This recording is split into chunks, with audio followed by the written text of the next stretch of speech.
വെള്ളിയാഴ്ച ഉച്ചക്കത്തെ ഫുഡ് ഉണ്ടാക്കാനായിട്ട് പോവാണ്. അപ്പം ഞാൻ വിചാരിച്ചു കുറച്ച് ചെമ്മീനൊക്കെ ഇരിപ്പുണ്ടായിരുന്നു. ചെമ്മീൻ വെച്ചിട്ടൊരു ചെമ്മീൻ ചോറുണ്ടാക്കാമെന്ന്. അങ്ങനെ അതിന് വേണ്ടിയിട്ടുള്ള സവോളയൊക്കെ ഞാൻ നല്ല വഴറ്റിക്കൊണ്ടിരിക്കുകയാണ്. പിന്നെ അപ്പുറത്ത് ചെമ്മീൻ ഞാൻ കുറച്ച് മുളക് പൊടിയും മഞ്ഞൾപ്പൊടിയും ഉപ്പൊക്കെ ഇട്ടിട്ട് നന്നായിട്ട് ഫ്രൈ ആക്കിയിട്ട് എടുക്കുന്നുണ്ട്. അപ്പോൾ ഇത് ഫ്രൈ ആക്കിയിട്ടാണ് ഈ ഒരു ചെമ്മീൻ ചോറ് ഉണ്ടാക്കുന്നത്.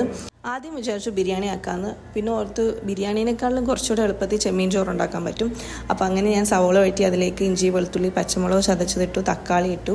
പിന്നെ ഇടയ്ക്കത്തെ വീഡിയോ കട്ടായി, പിന്നെ മസാലപ്പൊടികളൊക്കെ ഇട്ടിരുന്നു, മുളക് പൊടിയും മഞ്ഞൾപ്പൊടി കുരുമുളക് പൊടിയൊക്കെ ഇട്ടിരുന്നു. അങ്ങനെ ചെമ്മീനൊക്കെ ഇട്ട് ലാസ്റ്റ് ചോറ് റെഡിയാക്കി. അത് കഴിഞ്ഞപ്പോഴത്തേക്ക് ഞാനൊരു പാക്കറ്റ് ഇങ്ങനെ ഇൻസ്റ്റൻറ്റ് പായസം മേടിച്ചിട്ടുണ്ടായിരുന്നു. അപ്പോൾ അതുകൂടെ ഉണ്ടാക്കാമെന്ന് വിചാരിച്ചു. പാലട പായസമാണ്, കുറേ നാൾക്ക് ശേഷമാണ് പായസം കുടിക്കാൻ ആഗ്രഹം തോന്നിയപ്പോൾ മേടിച്ചാണ്.